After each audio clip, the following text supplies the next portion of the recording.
Look at the RAMs on the computer.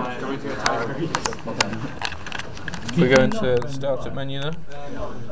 And if we scroll down to memory info, see we've got installed memory of 256 megabytes, which isn't all that great.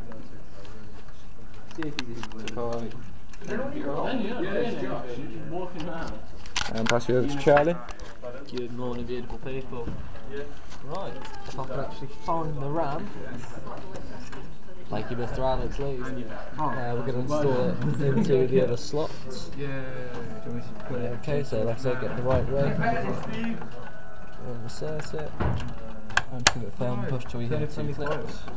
It's going to reboot system.